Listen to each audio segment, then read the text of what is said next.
The best game of the season for Kansas State came in a statement win, a redemption win, to prove they can do this without Ayoka Lee. You are Locked On Kansas State, your daily podcast on the Kansas State Wildcats, part of the Locked On Podcast Network, your team every day.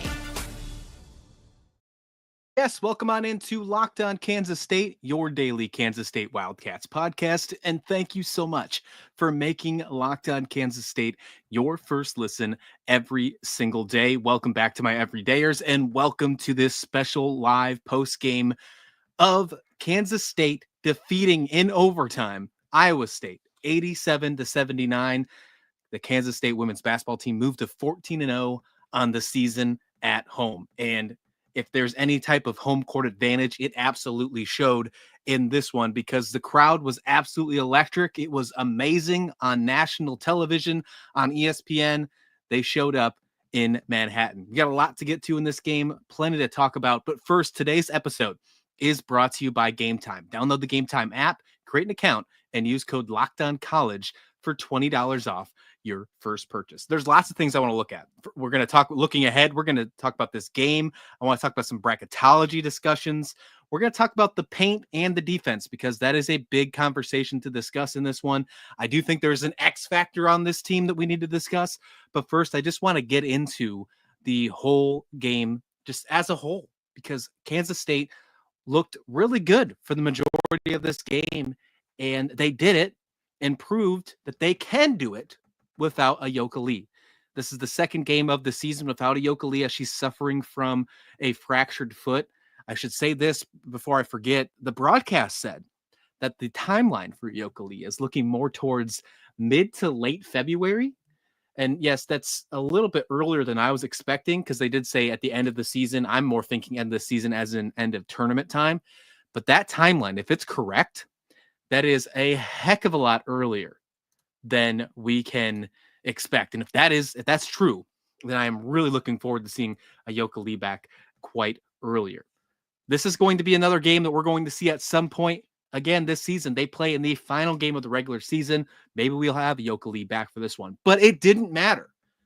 They found a way to win without Ayoka Lee, and it looks like it might be a player by committee taking over the spot of Ayoka Lee. Pretty cool to have that going. I see comments already flooding in. We're going to get to you in just a second. We have so much to talk about, but this one right here, 87-79, finishing in overtime.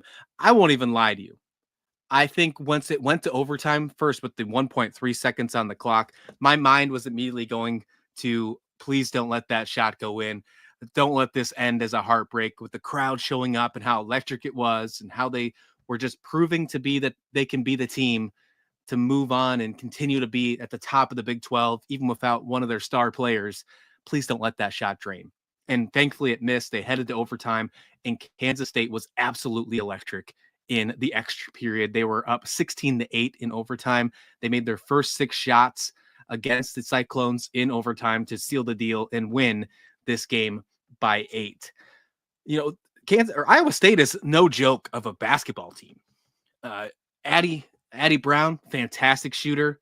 Emily Ryan, there was a graphic they put up during the game of Emily Ryan where it was talking about her career points over 1,500, her career assists at something, but the only 2 other players that have ever done it in the history of Division I women's basketball was Serena Sundell and Caitlin Clark. And those are 2 very popular names in the name of women's basketball. So if you don't know those names, they are like some of the top names in women's basketball history. And Emily Ryan is right there when it comes to that as well, at least in that stat line. And then, of course, Audi Crooks is just fantastic. She leads the Big 12 in scoring.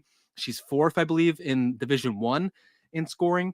And she did just as well in tonight's game. 28 points. She was 10 for 16 from the field, 11 rebounds, hit that double-double.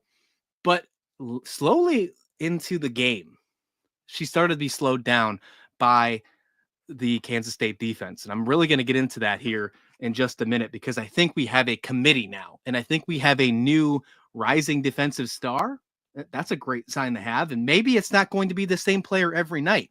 And that might be a really good sign as well. But the first player I have to talk about before we get into all of that good gravy, is Serena Sundell. How amazing was Serena Sundell in this one? We talk about how she is one of the best players in the country when it comes to assists, when it comes to facilitating and moving the ball around. Yes, she does that, and it's a fantastic thing. She had 8 assists tonight, but she also led the team with 23 points scoring. She stepped up big time when it comes to scoring the basketball, and I'm pretty sure that is not going away anytime soon. Picture this. Can you imagine we get to Big 12 tournament time, we get to March Madness, and we get this type of Serena Sundell, who is not afraid to score in anywhere part of the court, even play a little post up if needed, not afraid to facilitate. And then we also have Ayoka Lee as well. Can you imagine that? That team, in my opinion, is unbeatable.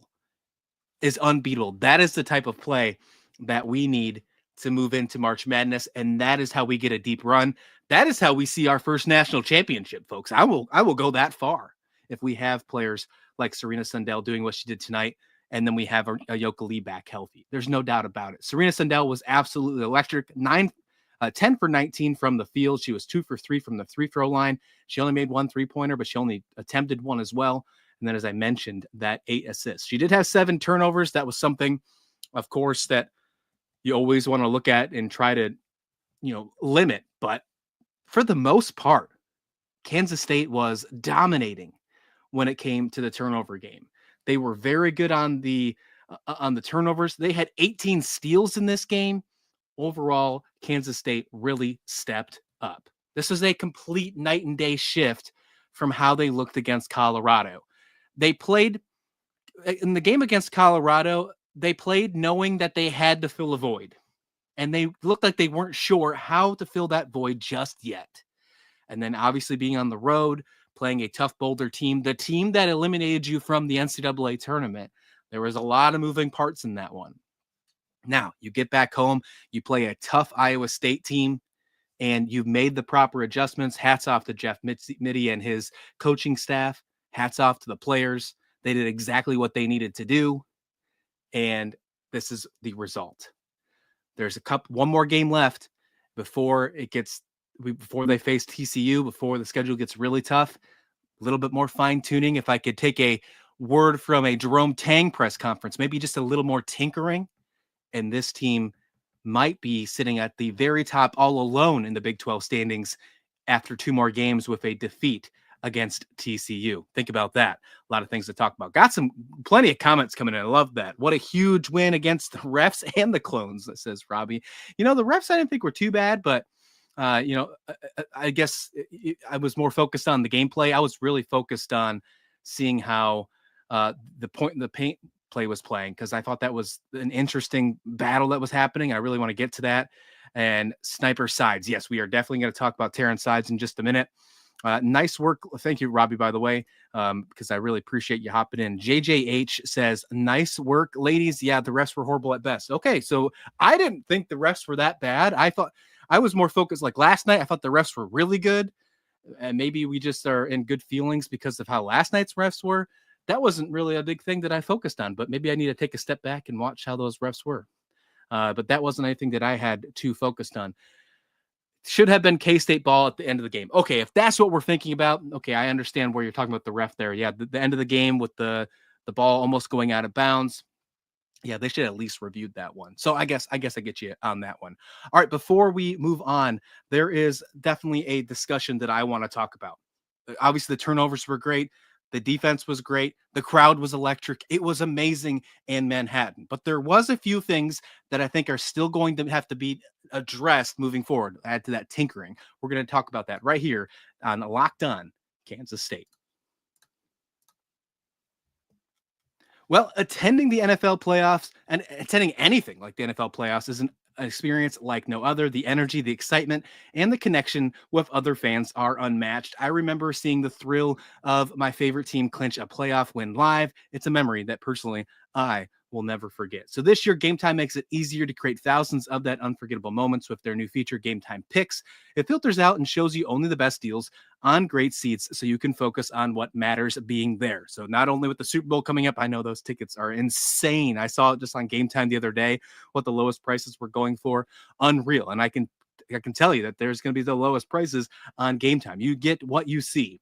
But with that being said, you can also do it with college football and college basketball. You check out Game Time, get that stuff checked out. I love my favorite feature for Game Time is you get what you pay for. You want that seat, you see your seat, you get the price. You don't get any of those shenanigans after with fees. What you get is what you get. I love it. So take the guesswork out of buying tickets with Game Time. Download the Game Time app, create an account, and use code LOCKDOWNCollege for $20 off your first purchase. Terms apply. Again, create an account and redeem code LOCKDOWNCollege for $20 off. Game Time. Last minute tickets, lowest price, guaranteed. And welcome on back to Locked On Kansas State. Man, it feels good, doesn't it? We just had 2 fantastic wins in a row. The men's team looking good. The women's team, obviously, with a huge redemption game in this one against Iowa State. This is a great way to head into the weekend. And there's going to be a lot of talk on what happens with this weekend with the men's and the women's team. Got plenty to talk about to begin February. February is going to be a great month for Kansas State athletics. I can just feel it. I can feel it. It's going to be really good. We're going to see what this men's team can do. We're going to see what this women's team, how far they can go. We're going to get them into a Big 12 championship, hopefully, and maybe sit them towards the top of the March Madness tournament, seeding-wise, and with hopes for a deep run for this program's first ever national championship. The biggest question, of course, going into this one was, can they rebound? Can they make a statement game? Because Ayoka Lee obviously is injured. And that conversation's not going to go away. And the best that we can hope for is that they play just as good as they have when Ayoka Lee is on the court. That is exactly what you want from this Kansas State basketball team. And that is not any shade towards Ayoka whatsoever. That is just to say, hey, if we think this team can make a deep run in the postseason, they have to be able to do the same exact thing when one of their star players goes out. That's just ball. That's just the way that it works. You don't know what type of injuries you're going to have at any type of the season, hence what's going on right now with Ayoka Lee. I think we took a nice step forward with that this game against Iowa State.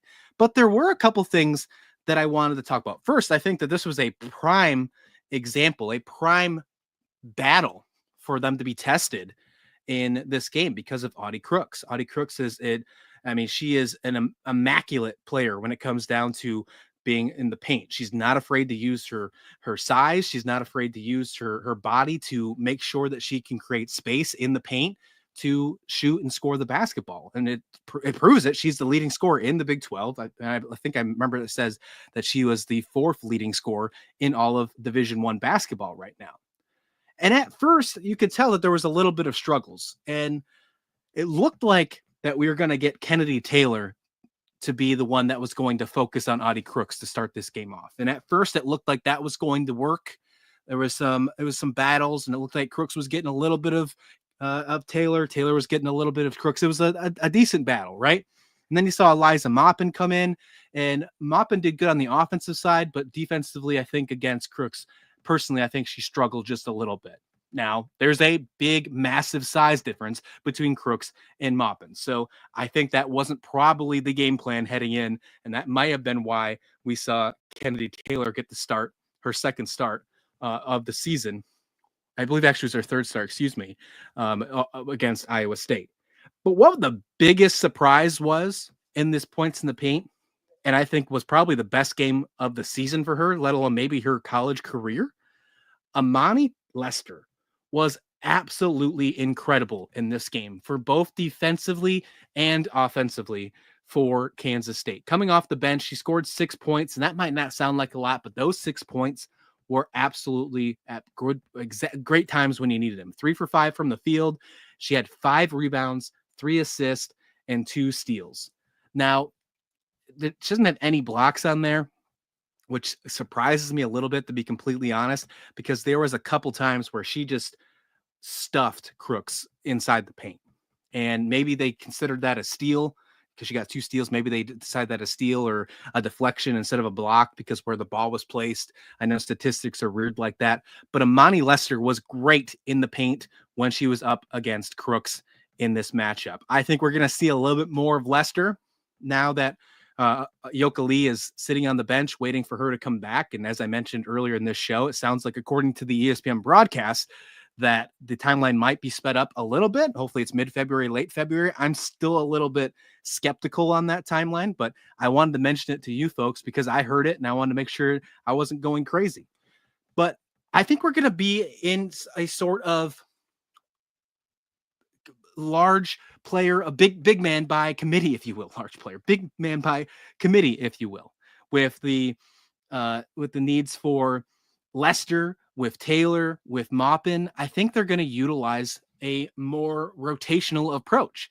And we probably should have seen this coming, to be completely honest. I think I got a little bit too, my blinders were on, if you think about it. That's where mine was when I was talking about this game heading into the preview. After the Colorado game, we were talking about how Kennedy Taylor needed to be the one that stepped up because it looked like she was going to be the one getting the minutes. And that's what it looked like in the Colorado game. But we should have known that it was going to be an all-around effort for this roster, because this is a type of roster that when you go to the bench, it's not like a bench. It's like a second rotation. This team is built to be able to handle, quite frankly, these type of huge injuries. This is a really good team that has been recruited well. Players have came in from the portal well. Jeff Mittie and his coaching staff have done a fantastic job building this roster. And every player that has played in these games, and including tonight, all 9 players that came in against Iowa State had a huge role at one point in time. Maupin was great off the bench. Offensively, I thought she had some really good plays. Turnovers were an issue for Maupin. That's something that's going to be cleaned up a little bit. She had 6 points off the bench, though, and she didn't miss. When she shot, she didn't miss. She was three for 3 from the field goal, from the field. Amani Lester, as I mentioned, was fantastic. And, of course, Taryn Sides was absolutely incredible. Taryn Sides, I think, is the player that we need to start focusing on more. And this isn't anything new if you've watched the Kansas State women's basketball team all season long. But Taryn Sides, when you see her come off the bench, it is nothing because of her skill of play. One, I think it might be a nod because she's a freshman, but also a nod because of the rest of the players that are playing for Kansas State. Serena Sundell, unreal. Jalen Glenn, unreal. Walker, unreal. Walker had a great first half, by the way. She was incredible in the first half. But Taryn Sides, she could easily become, if she's not already, the X factor of this team for the rest of the season. And we're talking about this as a freshman. We don't hear about that too often. Her shots, she just couldn't miss.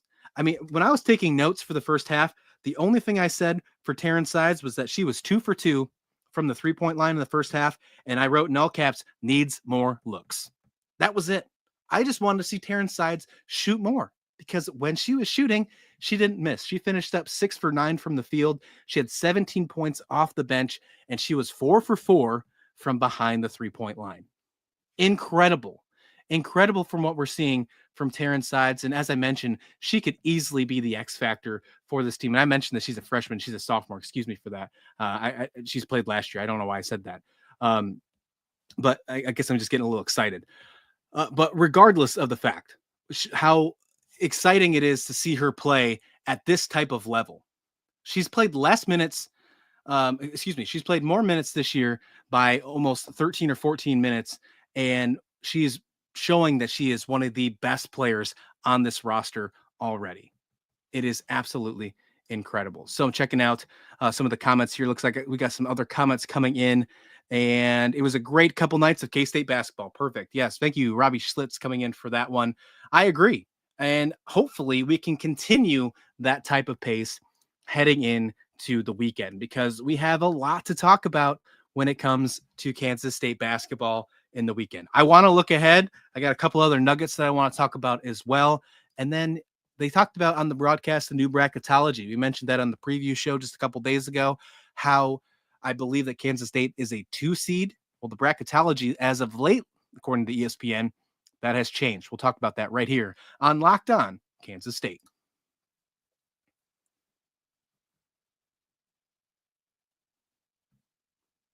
You know, when it came into the end of the fourth quarter, heading into overtime, I was a little nervous. And I mean, it was nerve-wracking because Iowa State was very good towards the end of that fourth quarter. They hung around because of the three ball in the second and in the first half. That was like the biggest thing when it came to them hanging around in the first half, was them doing good, really good with the 3-point shot. In the second half, towards the end, they were fantastic, and Kansas State just couldn't shoot the ball. I think they missed their last 6 shots, I believe that was, and they didn't do anything well.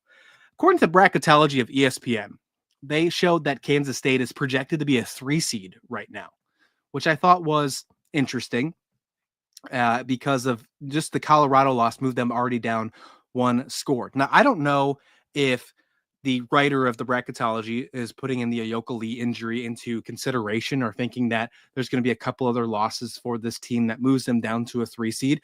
But they did have TCU as a 2, so we should keep that in mind. TCU coming up in just a couple days on the 5th at home. The next time that they play in Manhattan will be against 9th-ranked TCU. As of right now, it'll be 9th-ranked TCU versus 10th-ranked Kansas State in Manhattan. It's going to be an absolute showdown. I hope the crowd is just as electric as it was tonight. I'm sure it was amazing in the center because I was watching it on TV and I couldn't resist but yell and tell my wife, look at this crowd. Look how amazing it was. You know, the Pit Vipers, I don't know if that had anything to do with bringing the amount of people in, but that was really cool. I love the promotion. I love the energy of the student section. It was absolutely great. Looking ahead, before we get to TCU, though, you got to head to Lawrence and take on Kansas. Kansas, in the eyes of the Big 12 standings right now, in the eyes of how they have looked and fared, they're not at one of the top Big 12 basketball teams at this moment. Now, we all know that that really doesn't matter when Kansas State and Kansas play in anything, really. They are coming off. They do have their last 2 wins. They did win on the road against Houston, and they did win at home against Texas Tech, both of them by at least 7 points. So they will be heading in to Lawrence with Kansas being on a 2-game winning streak. This is another test for this Kansas State team without Ayoka Lee. What will we get from this rotation? What will we get from this, from the paint play? Will we get more stats in the paint? That's a big question, right? And what will we see? Will we get that rotation by committee when it comes to Kennedy Taylor, when it comes to Maupin, when it comes to Amani Lester? I really hope we see more time for Amani Lester as well, because I think she absolutely deserves the more minutes on that one. And then will Serena Sundell, will she step up even more to make sure that this team is poised for a huge run in March? Serena Sundell, I mean, not only was she doing it from the outside, she was doing it inside the post as well. She was not afraid to back down in the paint. She was taking some of the responsibilities that you would get normally from Ayoka Lee and taking care of business. Will the X factor Taryn Sides, will she continue to be exactly what she needs to be off the bench and bring the energy when needed in Lawrence? We all know that's a different atmosphere, although I think that atmosphere has lightened a little bit this year because of the success of just how the overall, just how the team is on both the men's side and the women's side. But still, Lawrence and that center is still, the Allen Fieldhouse is still an interesting environment. There's no doubt about that. Overall, this was a great game. You know, I wish we didn't get to the point where Iowa State had a 7-0 run to end this one, to head into overtime. I wish Kansas State would have been able to, you know, solidify and hold it down. But overall, they took care of business in overtime and they got the win. And that's all that matters. That's all that matters. 14-0 at home this season, 20-2 so far on the year. It's another 20-win season for Jeff Mittie. I believe that's his 5th time in his career at Kansas State where he's already surpassed 20 wins in a season, and 8-1 in the conference. That's good enough to be tied with TCU at the very top of the conference standings. TCU and Kansas State, both 8-1 in the conference. That's going to be a wild game when we get to TCU, but you got to get through Kansas first. Make sure they're not overlooking the Jayhawks. That is something they don't want to do whatsoever and hopefully that doesn't happen. That game's on Sunday. Tip-off is at 2:00. It's not nationally broadcast, but it is on ESPN Plus. And of course, we'll have you covered right after the game to talk about it, as well as the men's game on Saturday. We'll have you covered right here. Got a couple more comments coming in saying defense was much improved. Love they allowed Sandstorm to play. You know what? I'm glad you brought that up. Thank you, Robbie, talking about Sandstorm. I love that they allowed Sandstorm to just have its moment on ESPN with the national broadcast, kind of just giving a nod to the student section for showing up, and they got there early. And I saw some pictures on social media of them waiting in line to get in, and it was at least over an hour before tip-off, and that line was already huge. And again, I think it had something to do with the promotional giveaway, why some of them showed up, but also being a huge game. It was much needed. Shout out to everybody who showed up and showed the energy, because I'm sure it was electric at the stadium, at the court, but it was amazing to watch on TV as well. So shout out to them for that. And why would you not love Sandstorm? Sandstorm is one of the best things to see. So I'm glad they gave that its breath, if you will. That's going to wrap it up for this episode of Locked On Kansas State. Please do me a favor. Please like the video. Please subscribe, and we'll see you back here tomorrow. This has been Locked On Kansas State.